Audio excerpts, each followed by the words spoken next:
Yung mga place na hindi ganun ka na-feature as much, para kunwari tayo nakadiscover. Hindi ba tayo nakadiscover? Kagalan ito dito. Magellan, ikaw ba yan?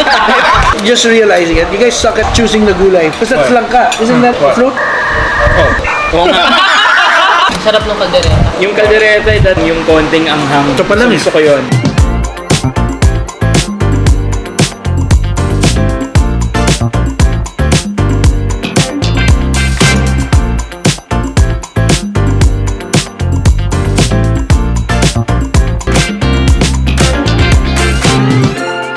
So while waiting for the guests to arrive, I ordered up one of their famous drink items here at Crisgard. This is called a Buko Sherbet or sherbet, Buko shake almost. We weren't able to film it, but she's just getting it from the drum. I believe they're twisting the big drum early in the morning to make the big batch of the sherbet. So let's try it. So refreshing. It's got a nice sweetness, thirst quenching, especially on a steamy hot day here in the Philippines. It's like isang dangkal. It's as big as my palm. 50 pesos, sulit, worth it.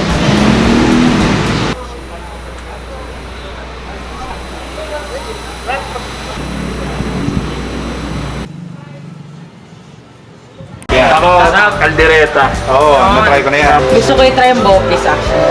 Pero hindi niya matatry. Bakit? Hindi ba kumakain ng ano si... Yes, eater yan eh. Talaga? Isang ano?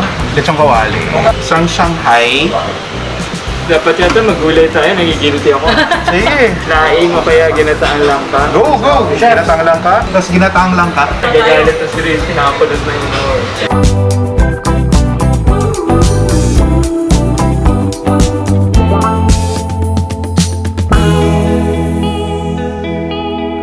Welcome to FoodieMommaPH, and today we are here at Crisgard Eatery here in Pasig, and I have three very special guests today, starting with celebrity chef. I used to patronize his restaurants when I'm still here in Manila, so Backyard Kitchen, the Pino, Breakfast and Pies, and his latest one is Mimi and Bros, which I'm about to try. It's located in 32nd Street, 32nd BGC. BGC. Please welcome Chef Edward. Hello. Yeah. Hello. And another celebrity chef which I've been watching on TV. He's a TV host, a celebrity chef, and author. A newspaper columnist and author. Please welcome Chef Sharwin T. And one of my favorite food bloggers since 2012. I've been following him. Hindi ba ako yun? The pickiest eater of all, Mr. Richie Zamora. Hello! 2012?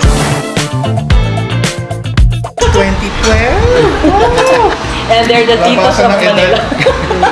I've missed the Philippines. I have not been here for 2.5 years. And these food experts will join us here. A personal recommendation by Chef Edward Bobia. So guys, welcome to Crisgard. Laking Quezon City talaga ako. So most of yung mga alam ko na mga haunts na mga food, Quezon City. Pero the past 6-7 years, nakatira na ako sa Pasig. Back to zero na yung knowledge ko ng mga foodie na spots. Crisgard was one of the first ones I discovered. I used to consult for this ice cream brand. Nandiyan na yung factory nila sa tapat. Papabusog muna kami dito bago kami mag-ice cream. That's number one. Number two, daming ahente ng mga iba't ibang company nag-recommend din sa akin ito. Ang best seller daw talaga nila is yung Lechon Kawali. Saka mamaya yung dessert natin, yung Buko Sherbet. Nung si Mikey nag-message, saan tayo punta, saan tayo pwedeng mamasyal. Yung mga place na hindi ganun ka na-feature as much, para kunwari tayo nakadiscover. Hindi ba tayo nakadiscover? Kagalan ito dito. Magellan, ikaw ba yan? Meron naman talagang nakapunta na dito. Pero syempre, it's not as popular as the others because mahirap puntahan. Hidden gem. Hidden gem siya. Konti lang parking. Pero yung food, sobrang grabe. I won't lie ha. I'm doing a weird diet now na konti lang rice, ganyan. Pero to yari to sa akin today. 1 cup, yari yan. Pinaghandaan.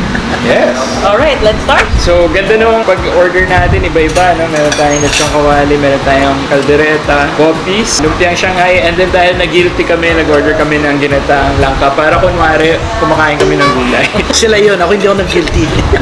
Huwag kayo magpanggap ha. Kailangan may kanin yung tayo na. Let's try. Crunchy pa siya. Oo nga. Actually, hindi kailangan ng lechon sauce, pero ito try ko kung Lechon sauce, may sour taste siya. Oh, sweet and sour. Perfect liver sauce talaga. Alam mo, legit yung kaldereta pag brown eh, pag hindi pula. Tsaka dapat may konting anghang, no? Alat and then konting sourness. Hey, you know what? Just realizing it, you guys suck at choosing the gulay. Because that's What? langka. Isn't that What? fruit? Oo nga. Nag-order kami ng prutas. So the only vegetable here is the cabbage. The pancit. Ang sarap ng kaldereta. Yung kaldereta, yung konting anghang. Ito pa lang eh. Gusto ko yun. I really like that. And then the beef is super tender. Hindi siya yung tomatoey na kaldereta. Yeah. Parang na-stew talaga siya. Bopis. Lahat ng in-order natin, talagang nagko-call for kanin, no? Ang sarap ng Bopis. Sarap daw guys. Oh guys oh.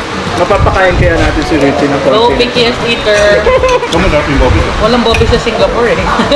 Oo nga, paano yun, no? Bawal opal or nagkataon naman na nagluluto? Walang nagluluto masyado. Ang solusyon dyan, mag-franchise ka na ng Crisgard sa Singapore, di ba? Yun yung ano. Yung Bopis parang medyo peppery.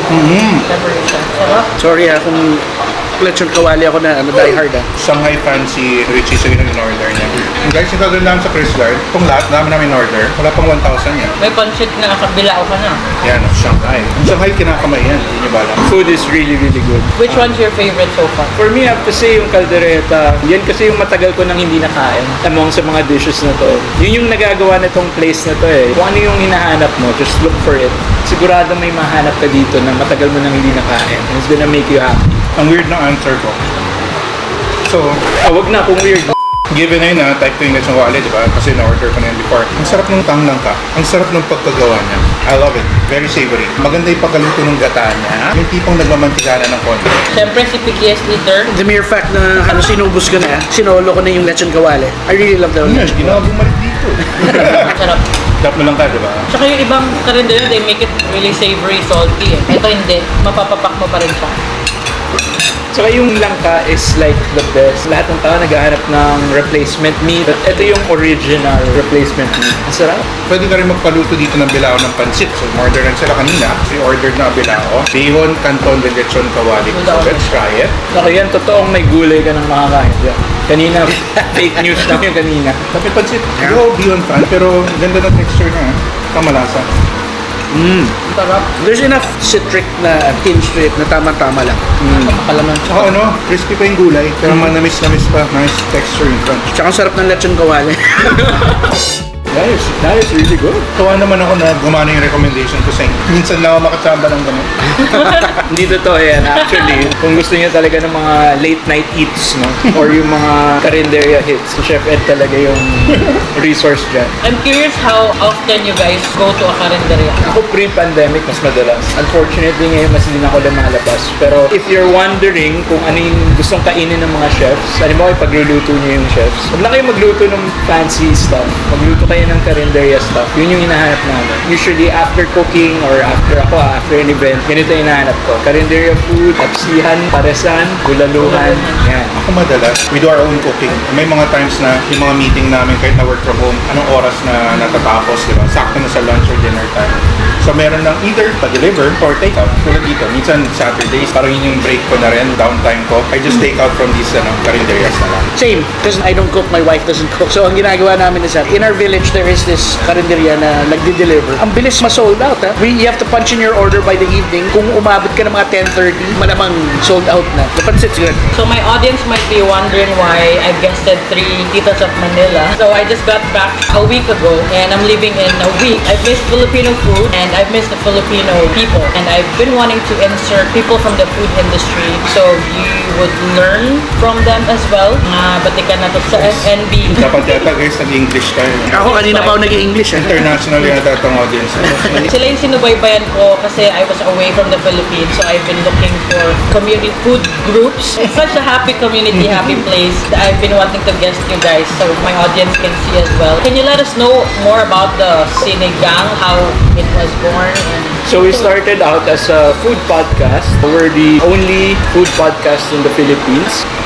that we know of. We just wanted to keep the conversation going, no? Because every time we eat out, imagine mo, we work with food, and then while we're eating food, we're still talking about food. And we were like, why don't we just put this in a podcast? So sayang naman. And we're happy kasi with our podcast, it's grown over our 3 seasons. So we've had interesting conversations, not just amongst ourselves, but also international guests. So yun, we've had Michelin star chefs, James Beard, Or nominated. Then we decided to also create the food community on Facebook para we can talk about and help out online food businesses here in the Philippines. A lot of our listeners are actually food professionals also. Parang just create a community na no hate. Everybody just laughs at Ed's Tito jokes, but also at the same time, dapat lang support each other. Or ano, may blind date ako, ganyan, saan where to take Where to take, yeah. So we do that on the podcast. That's what Sinigang is all about. So hopefully you guys can join us both on Facebook. It's the Sinigang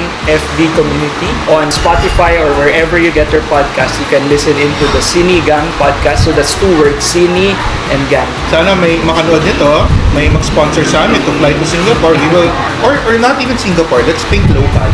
Your provinces, paliparin nyo lang kami doon. Salubungin nyo kami doon. We will eat our way around. Kamusta experience mo? Is this your first Karinderya experience that you got back? Kind of, yes.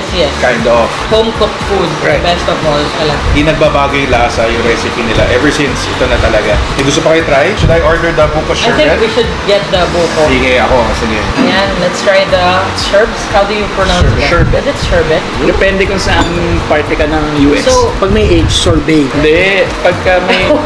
Pagka France, sorbet. Pagka most of US, sherbet. Pag fruits lang, sorbet. Pagka may dairy, sherbet.